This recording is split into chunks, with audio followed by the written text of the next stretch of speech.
Welcome to this solo episode of the Aligned Founder podcast titled, How Can I Be More Authentic? Authenticity is a big topic that's often thrown around in the business world. You hear people saying things like, one of my core values is authenticity. But what actually does that mean? Well, that's what we're going to dive into in this episode. Let's go for it. So we could define authenticity as being true to yourself and living in alignment with your values and beliefs and your inner identity, your true self. So basically, authenticity is about being real and open and honest. And really, when we want to determine how we can become more authentic and more of that, we want to first ask the question of what's really driving our behavior currently, if it isn't that. And the second question would be, am I really being true to myself? So there's three key ingredients to being authentic. The first one is awareness. So it's like, if you're not aware of what's under the hood, driving your behavior, then how can you be fully you and therefore be fully authentic? So having awareness of what's happening under the hood is super important part of being authentic. Second part is going to be vulnerability and honesty. So once you actually have recognized who you are and you have that awareness, how honestly do you show up and how safe do you feel to be vulnerable and show your flaws and share openly about what's happening in your internal world, even if it's sticky or feels terrible. Then the third and final kind of key ingredient to being authentic is integrity. So it's, what I think is what I say is what I do is who I am. So it's this inner world aligning with my outer world and finding more and more cohesion between those two, and not this gap between inside I'm living this one experience and then I'm presenting this completely different experience to those around me. So in order to figure out how to be more authentic, it would also be helpful to define what does it look like when someone isn't authentic and isn't showing up in that fully honest way. So the first way we can know that someone isn't showing up authentically is if they are twisting and changing their behavior. So whether that's with their clients, their co-founders, investors, with their girlfriend or boyfriend or whatever, it's thinking and feeling a certain way or having one thing, but then deep down, it's not even an option to share that. And then we end up doing something completely different and creating maybe this elaborate plan in order to avoid telling them the real truth. So that can be a twisting and changing of behavior consciously, of like, oh no, I can't say that, let me do this thing instead. Or it might even be happening below the field of awareness, if that, key ingredient number one isn't been met. The second sign of someone who's inauthentic is that they have a fear of rejection or failure. So, that can be doing things to get bonus points and good marks that they can use later to prevent ever being rejected. So, maybe I don't really want to go to that event that I've been invited to, but I know if I go, then the person who invited me will feel maybe more obliged to come to a different event that I'm doing later on. So I don't want to go, but I don't say don't want to go. I go to the event and I do it as a way of kind of cashing in chips for future use. And it also means that I avoid taking risks out of fear of failure. So I never really say what I think and because I might get rejected, and I never really do what I want because I might fail and not be good enough. So this stuff isn't logical. It's more of this deep fear that's driving the behavior. So the third sign of someone who's inauthentic is typically high anxiety, okay? Because, having one experience inside and then presenting something else outside is very taxing on our energy. It can actually create a lot of anxiety because we're consistently having to do these mental gymnastics of like, okay, well, I told him one kind of half lie, but then I have to tell her some other half lie. And if she tells him, then I won't. So it's this consistent web of deceit that we're like spreading around the people in our lives. And that creates a lot of stress to maintain this false persona. It's really taxing on the body, on the nervous system, on the mind. And it just sucks. It's really bad. The fourth thing that's typically signifying someone who's, being inauthentic is doing work or a job that they really hate, but they feel, I have to do it, okay? So on some deeper level, they feel, oh, I would love to do maybe something else, but I don't believe I'm allowed to do that, okay? It's almost like that's how it is. That's life, you work and then you die kind of vibe. So this suppression of what I truly want and therefore doing something that I don't really like or enjoy and kind of just sucking it up and getting on with it, while maybe also bitching and complaining about it to those around me as well. The fifth sign of someone who's inauthentic is that they seek social validation, okay? So they put on a mask to be perceived by others in this maybe perfect or very good light. You know, they want people to look at them and say, "Ooh, wow, such a great entrepreneur, you know, such a great person." And it's almost like other people's perception of your life is more important than how your life actually is, you know? And I would rather be miserable and people think I'm happy than actually be happy and other people not like me, okay? So it's this validation that is almost like a lifeline. It's like if I don't get that validation from others and the approval, then I'll die, even if I'm miserable doing it. The sixth sign of an inauthentic person is someone who doesn't really ask what they want and need. So they accept less, they believe their needs aren't important or valuable. And this shows up particularly in, you know, business transactions or romantic relationships where, you know, they could be pleasing and going along and, you know, maybe you could even tell deep down that they're not happy, but they just kind of nod their head. It's almost like the program doesn't allow them to do anything but nod and say yes, even though they're not happy. And the thought of actually, you know, they could even have conscious awareness that, hey, I would like this person to do this for me, but it's almost like it's not even on the menu for them to ask for that. It's almost like there's a freeze response or like a shutdown that happens when the thought of even asking for what they need comes up.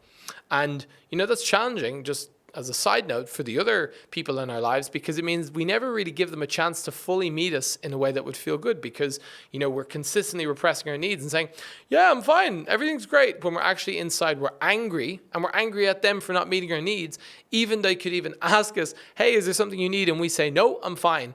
And then we get angry because they didn't meet our needs. You know, it's kind of crazy, but this is how deep these inauthentic patterns can run.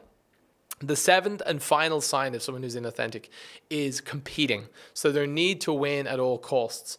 Now, they may claim that this comes from a hustle mindset and, you know, got to get it done. But typically, this pushing and driving, even though they could call it part of their personality, I'm just a hard worker, you know, it's actually typically been driven by some unresolved fear or pain or shame that's lying under the surface. So, for instance, you know, if I never felt good enough and I wanted my parents to approve of me, then maybe later in life I develop a pattern where I work extremely hard to achieve success so that on some level they will finally accept me. Even if, you know, they're not even alive anymore, this pattern could still be running where I still am trying to somehow prove myself to the world.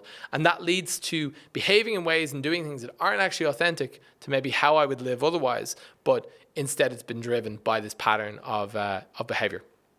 So if any of the above 7 resonates and you go, oh shit, I definitely do that. Okay, that number 2, wow, that is me, you know, maybe there's an opportunity to grow a little bit. Maybe this inauthenticity could spread into something new. So what we want to explore now is, how can I become a more authentic version of myself?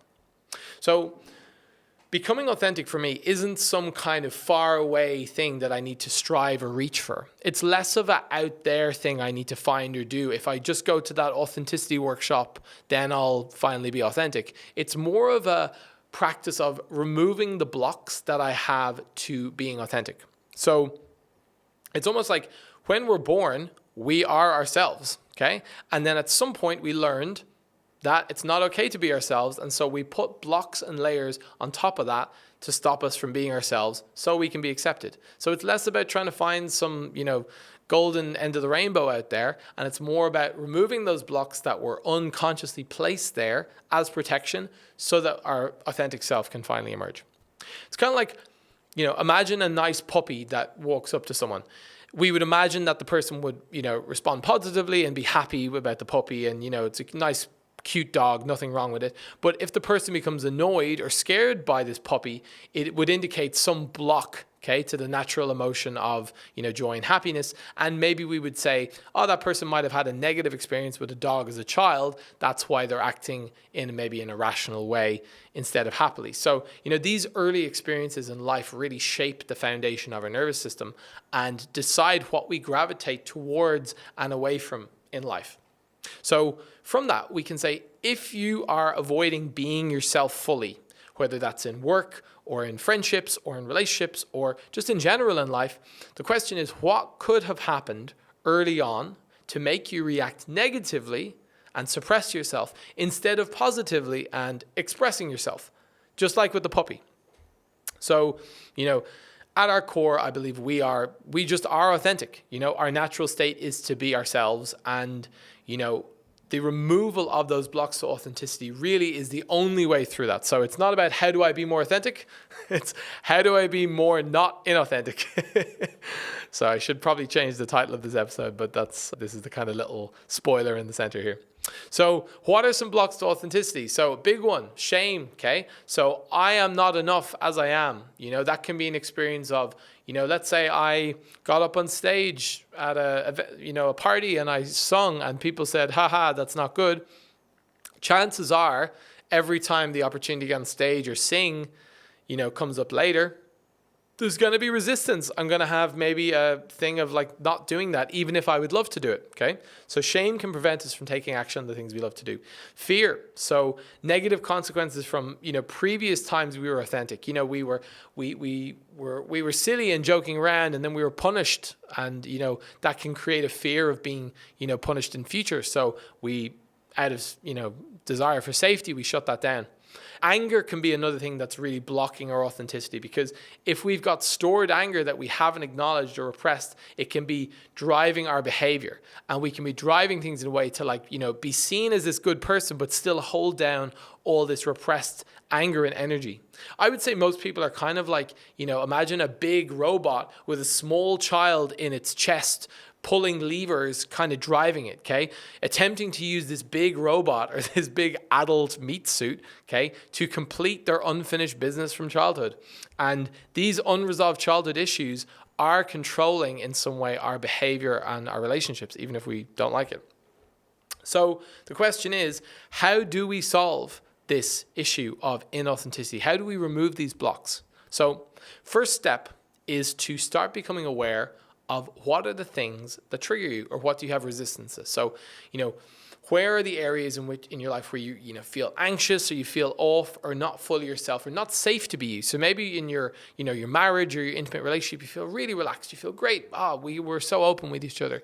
But once you set foot in the office, it's like, oh fuck, I really need to turn on this almost false version of me, and I find I'm talking in this weird way, and it's very different. So ideally we would want to be all of us in all areas, not to say that you would speak romantically to your coworker, but it's more of a thing of like, how can we be fully open all the time in all arenas, and focus in on those areas that we feel less authentic to work on. So some ways you can work on this will, the kind of the easiest, I would say, is just come on one of our retreats, and we will intentionally trigger the hell out of you in all the ways that you don't show up authentically, so we can figure them out and we can work on them and heal and complete them, so then you'll be more authentic. So that's a really nice way to do it, and we got like some fun retreats every year in cool locations. But if you don't have the time or the budget or whatever to come to a really aligned retreat,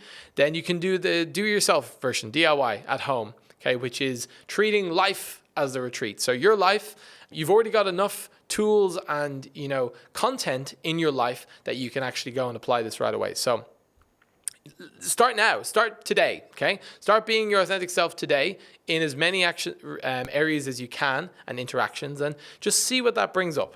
One example of that could be, I want to have a long-term relationship where I can show up as fully myself. Well, the best way to start is not to meet someone and then pretend for 6 months and then start to unveil your kind of weird quirks and stuff. It's like, start today, see who sticks around. But like, first date is the time, show up and just be fully yourself. If you're in any new situation, you go to a networking event or something, how could you share more of yourself? And yes, it's edgy, maybe there's a chance of rejection, but do it in a low stakes environment where it doesn't really matter. And the chances of also attracting your tribe and people who really resonate with you is way higher as well, because most people, spoiler alert, most people are waiting for the opportunity to also be more of their authentic selves. And you leading the way with authenticity and vulnerability and honesty and truth is often the first step, and it's kind of the putting the hand through the hole in the wall, which is a risk. But there's also a high chance then of them reciprocating and coming back and building a really beautiful connection instead of this kind of hologram. We do this exercise in some of our retreats where we get people to introduce themselves like they would at a cocktail party or a networking event. Oh, I'm this person, I have this business, I sold my company for this much. And then we get them to take a little step in and then introduce themselves as they really are. And it's kind of that thing. Don't introduce yourself as the hologram, as the CV, as the business card, but introduce who are you really. And oftentimes the connection will be way deeper on that level, from that place of like, these are my fears. This is something I'm really passionate about. This is something I want to do, but I'm scared to do. And people will meet you on a whole other level, and they'd be happy to open up and tell you their side as well. 99 times out of 100. So it's kind of like, don't wait. Start being yourself today. No strings attached. 30-day money back guarantee. It's like everything you're looking for in terms of authenticity is right there. You just need to lean in and take the first step. And lastly, then just make peace with the potential worst case scenarios of what happens if I really am my most authentic and full self. So a little experiment that you can do in the real world to kind of kick this process off if you want for, the question, how authentic am I being currently, on a scale of 1 to 10? Well, what I want you to do is I want you to pull out your phone or your laptop, open up your calendar, okay? And I want you to look at the next 10 engagements that you have booked in, okay? So it could be, for the rest of today or over the next few days. And I want you to rate each of the next 10 meetings. So it's not like a ranking, but each meeting you have to rate from 0 to 10 in terms of how authentic you feel you can be in that, okay? Or how excited are you really as well? So, maybe there's a meeting that you don't really want to do, but you should have canceled, and you're still going to take it even though there's nothing to talk about, and you're going to have to talk about the weather for 30 minutes, and maybe that's like a 2. Okay. Maybe there's a new client meeting and you're really excited and you vibe and you get on with them and they got these new ideas and it's really in your zone of genius. Maybe that's like a 9 or a 10. So the exercise is to go through and see how many of those activities, the next 10 activities or meetings that you're doing, how many of them do you get to show up fully and authentically in? And the next question is, if something's like a 3, okay, what would need to happen to that 3 engagement or meeting or event that you have in order for you to make it a 7 out of 10? How could you shift into being more authentic and more real? Or what would need to happen? Maybe it's that you cancel the meeting because actually your authentic truth is, actually I don't want to have that meeting, okay? So you cancel it, okay?